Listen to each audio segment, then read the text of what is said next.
Des fenêtres du lycée agricole, depuis 2 jours, les élèves voient la fumée noire, symbole de la colère de leurs aînés, s'élever dans le ciel. Et forcément, le spectacle les touche. Je vois mon père galérer tous les jours, surtout les jeunes agriculteurs galérer à pouvoir payer leur bâtiment, à pouvoir s'installer et à pouvoir en vivre. Et ça fait peur pour l'avenir. Ils se lèvent tous les jours, 7 jours sur 7.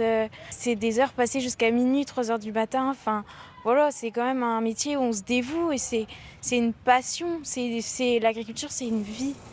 Alors souvent, pendant les pauses, les étudiants descendent sur le barrage. Ils viennent soutenir leurs parents, leurs maîtres de stage, leurs copains. Ils veulent être là et se battre avec eux. Ils le font aussi un peu pour nous parce que ça part un peu en vrille pour nous et c'est nous qui allons payer les copeaux cassés, quoi. Le prix du lait, du porc, les charges, la réglementation. Ils vivent au quotidien la réalité d'un monde agricole en crise et s'interrogent. C'est sûr, ça fait peur. On se dit, on n'a peut-être pas après un bon métier qui sera viable pour nous, qu'on pourra faire des projets ensuite. Actuellement, on ne voit pas trop d'avenir dans le métier. C'est travailler sans compter ses heures, être rémunéré au lance-pierre, se faire incendier, même pas la population, tout ça. On a l'impression que personne ne comprend.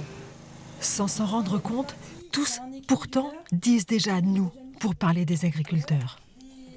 Je sais que plus tard, c'est ce métier-là que je veux faire. Et je me sens concernée déjà de tout ça. Et qu'il faut essayer de changer.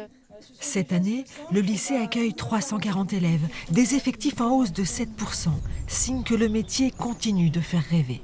Je ne me verrai pas faire autre chose, mais on verra comment l'agriculture évolue, si je pourrais vivre en faisant ce métier, et même avec ces manifestations, en espérant que ça fasse bouger les choses et que on sera mieux entendu, quoi. Ce soir, les étudiants redescendront donc sur le rond-point. Ils le savent, l'avenir de la profession, et donc un peu le leur, se joue ici.